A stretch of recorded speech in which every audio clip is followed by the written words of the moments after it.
स्वागत है आप सबका हमारे YouTube channel freedom fact study में। आज हम लोग पढ़ेंगे कक्षा 8 गणित अभ्यास 15B, ठीक ना। सांख्यिकी भाग 1, ठीक है ना।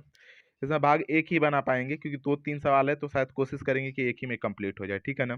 देखिए, इसमें बहुत ही सिंपल चैप्टर मानता हूँ मैं बहुलक को, ठीक है ना। बहुलक बहुत ही मतलब सिंपल है आप लोगों के लिए, आपके मतलब किताब में जो भी दिया हुआ सवाल उसमें। बहुलक का मतलब क्या होता है? देखिए, बहुलक का मतलब जो उसकी बारंबारता मतलब कि अधिक बार हो, जिसकी बारंबारता अधिक रहेगी उसकी बहुलक की संख्या भी अधिक रहेगी। बात समझ में आया? बस सिंपल सा बात ये समझिए कि कोई भी आंकड़ा अगर दिया हुआ है, जैसे कि ये दिया हुआ है 1 2 3 4 5 बार। अब 5 बार में सबसे अधिक बार किस कौन सी संख्या आई है वही उसका बहुलक होता है। जैसे यहाँ पे देखिए 12 एक बार आया, 2 बार आया, 3 बार आया। इसका मतलब इसका बहुलक क्या हो जाएगा? 12। बात समझ में आ गया? जिसकी बारंबारता मतलब ये बार-बार आया है ना, बार-बार, बार-बार, जिसकी बारंबारता अधिक होती है, या फिर बहुलक से ये याद रखिए कि बहुलक मतलब बहुत बार आया हुआ है। तो इसमें बहुत बार क्या आया हुआ है? 12 आया है ना, इसलिए हमारा बहुलक क्या हो जाएगा? 12। ठीक ना? ये परिभाषा नहीं है कि बहुत बार आ गया तो बहुलक 12 हो जाएगा। बस ये आपको याद करने के लिए मैं बता रहा हूँ, समझिएगा। जिसकी बारंबारता अधिक होती है, वो उसका बहुलक भी मतलब कि उसका उस सवाल में वही उसका बहुलक होता है। बस ये दिमाग में रख लीजिएगा। बारंबारता मतलब बार-बार आया हुआ। अब इसमें कितना सिंपल है, क्योंकि यहाँ पे लिखे हुए हैं यहाँ पे कि इसमें बहुलक क्या होगा? बहुलक क्या होगा? तो सबसे पहले बहुलक देखिएगा इसमें। तो हम लोग लिखेंगे चूंकि चूंकि चूंकि 12 की 12 की संख्या, ठीक ना, 12 अंक, ठीक ना, 12 अंक की 12 अंक की सारणी में 12 अंक की सारणी में, ठीक ना, इस सारणी सारणी में 12 अंक की सारणी में, ठीक ना, सबसे अधिक 12 है। 12 अंक सारणी में, इसे लिखिए 12 अंक सारणी में सबसे अधिक है, सबसे अधिक है, सबसे सबसे अधिक है है अतः अतः ठीक ना, अतः इसमें बहुलक अतः इसमें इसमें बहुलक बहुलक क्या हो जाएगा? बहुलक 12 है। इसमें बहुलक क्या हो जाएगा हमारा? 12 है। बात समझ में आ गया मैं क्या बताना चाह रहा हूँ? जिसमें संख्या अधिक होगी वही उसका बहुलक होगा। बहुत सिंपल सा सवाल है, बहुत ज्यादा दिक्कत नहीं होगा, ठीक है ना। दिख रहा था आप लोगों को ना? कोई दिक्कत तो नहीं है ना? ठीक है ना, ये हो जाएगा हमारा।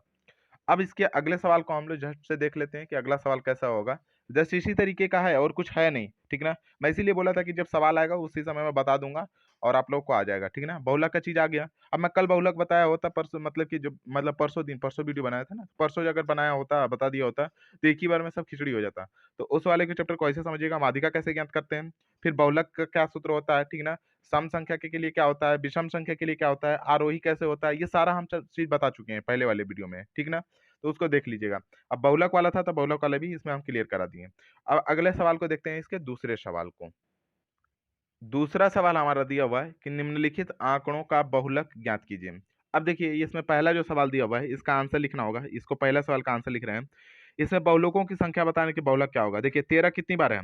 13 यहाँ पे एक बार, यहाँ पे और एक बार, यहाँ पे 2 बार है। 14 कितनी बार है? एक बार, एक ही बार है। 10 कितनी बार है? एक बार, 2 बार, 10 2 बार है। 12 कितनी बार है? एक बार, 2 बार, 3 बार, 4 बार। 12 कितनी बार है? 4 बार है। सबसे अधिक हमको तो लग रहा है कि 12 ही है। तो इसका मतलब इसमें बहुलकों की संख्या क्या हो जाएगी? अधिक बार 12 है, इसलिए हम लोग की बहुलकों की बहुलक क्या हो जाएगा? इसमें 12 हो जाएगा। बहुलकों की संख्या नहीं, बहुलक क्या हो जाएगा हमारा? 12 हो जाएगा। तो इस तरीके से फिर से लिखेंगे, चूंकि चूंकि सारणी में, ठीक ना, सारणी सारणी में 12 की अधिकता है। 12 संख्या 12 लिख दीजिएगा ना, संख्या 12 की अधिकता है। 12 की अधिकता है, अधिकता है, अधिकता है, अधिकता है। अतः अतः क्या हो जाएगा हमारा? बहुलक बहुलक सारणी में बहुलक लिख सकते थे। बहुलक हमारा 12 होगा। बहुलक 12 है, ठीक है ना। बहुलक क्या हो जाएगा हमारा? 12 है। यही इसका क्या हो जाएगा? आंसर हो जाएगा। इस तरीके से इसको आपको करना था। ये हो जाएगा हमारा दूसरा सवाल। अब देखिए इसका दूसरा सवाल कैसे करते हैं। यहाँ पे दिया हमारा 19 दिया हुआ है, ठीक ना, मतलब कि 19 कितनी बार दिया हुआ है? एक बार, मतलब जस्ट वही बहुलक ही ज्ञात करना है इसमें भी ना। दूसरा इसका सवाल है। तो यहाँ देखिए 19 कितनी बार है? यहाँ 19 एक ही बार है। यहाँ पे 25 कितनी बार है? तो एक बार और एक ही बार है। 36 कितनी बार है? तो 36 एक ही बार है। 38 कितनी बार है? एक बार, 2 बार, 3 बार, 4 बार, 5 बार। तो हमको तो लग रहा है 38 सबसे ज्यादा है इसमें, बाकी सभी संख्याएं नहीं ज्यादा हैं। तो यहाँ पे लिखेंगे चूंकि चूंकि यहाँ पे हो जाएगा सारणी में सारणी में, ठीक ना, सारणी में संख्या संख्या, ठीक ना, 38 की अधिकता है, 38 की अधिकतम बार है, ठीक ना, अधिकतम अधिकतम बार है। अतः अतः अतः बहुलक कितने हो जाएंगे? बहुलक बहुलक हमारा 38 है, 38 है। बहुलक क्या हो जाएगा हमारा? 38 हो जाएगा। ये इसका हो जाएगा आंसर। इस तरीके से आपको ये सवाल को करना था। अब हम लोग चलते हैं इसके अगले सवाल, तीसरे सवाल को करते हैं। देखिए तीसरा सवाल 3 सवाल था और तीनों सवाल हमको लग रहा है 10 मिनट में निपट जाएगा। 10 मिनट में ये सवाल सारा हो गया, ठीक है ना। चलिए अब हम लोग इसका तीसरे सवाल देख लेते हैं, ठीक है ना। 10 मिनट में तीनों सवाल लगभग हो जाएगा, ये बोल रहा हूँ, हो गया नहीं, हो जाएगा, ठीक है। तो ये हो जाएगा हमारा दूसरा सवाल। अब हम लोग इसके तीसरे सवाल को देखते हैं कि तीसरा सवाल होगा कैसे। तीसरा सवाल भी देखिए इसमें दिया हुआ है कि निम्नलिखित बंटन का बहुलक ज्ञात कीजिए। देखिए कितना सिंपल सा सवाल है। इसमें भी आपको सबसे अधिक बारंबारता क्या है इसकी, देखिए बारंबारता 18 कितनी बार है? 3 बार है। 22 कितनी बार है? 5 बार है। 26 कितनी बार है? 11 बार है। 30 कितनी बार है? 3 बार है। 34 कितनी बार है? 9 बार है। 38 कितनी है? 2 बार में है। तो सबके अधिक बारंबारता किसकी है? 26 की। इसका मतलब इसकी बारंबारता क्या हो जाएगी? इसकी मतलब कि बहुलक क्या हो जाएगा हमारा? 26 हो जाएगा।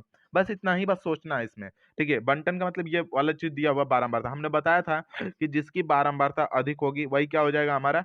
बहुलक होता है। जिसकी बारंबारता अधिक होती है वही क्या होता है? बहुलक। मतलब इतना सिंपल समझिए ना, इतनी बात। कोई भी सारणी में लिखा गया 18 3 बार लिखा गया है, मैं बताया। 22 को 5 बार लिखा गया है। 26 को 11 टाइम लिखा गया है। और 30 को 3 बार ही लिखा गया है। 34 को 9 बार लिखा गया है। 38 को 2 बार लिखा गया है। तो इन सब में सबसे अधिक किसको लिखा गया है? 26 को लिखा गया है ना, इसलिए इसकी बारंबारता क्या हो जाएगी? 26 हो जाएगी। सॉरी, बारंबारता हमारा क्या हो जाएगा? बारंबारता तो 11 हो जाएगा, लेकिन बहुलक की संख्या क्या हो जाएगी? 26। बहुलक क्या है हमारा? 26 हो जाएगा, ठीक है ना। तो यहाँ पे लिख सकते हैं कि सारणी में, ठीक ना, ये ऐसे लिखिएगा, सारणी, देखिए बस सारणी में, बस ऐसे सिंपल सा ही लिख दे रहा हूँ, ठीक है ना, कि सारणी में सबसे अधिक, ठीक है ना, सबसे सबसे अधिक अधिक सबसे अधिक, ठीक है ना, सबसे अधिक बारंबारता सबसे अधिक बारंबारता 11 की है। सबसे अधिक बारंबारता 11 है, 11 है। अतः अतः ठीक है ना, अतः इस वर्ग में, इस वर्ग में मतलब इस वाले, मतलब अतः इस वर्ग में, इस वर्ग में, कौन से वर्ग में? अतः इस वर्ग मतलब 11 वाले वर्ग में, इस वर्ग में, ठीक है ना, इस वर्ग में, ठीक है ना, इस वर्ग में 26 बहुलक होगा। 26 बहुलक होगा, लक बहुलक होगा। अब देखिए होगा, इस चीज को तो मैं समझा ही दिया था, बस इसको लिखना होता है, लिख दिया मैंने इसको, ठीक ना। तो इस तरीके से इसको आपको करना था। तो ये तीनों सवाल हुए खत्म। और अगर आप लोगों को हमारी वीडियो अच्छी लगती हो तो उसको लाइक शेयर सब्सक्राइब आप लोग कर देते होंगे, मुझे पता है। तो कर दिया करिएगा। आज के लिए इतना ही, अगले वीडियो में हम अगला सवाल देखेंगे। आज के लिए इतना ही, धन्यवाद।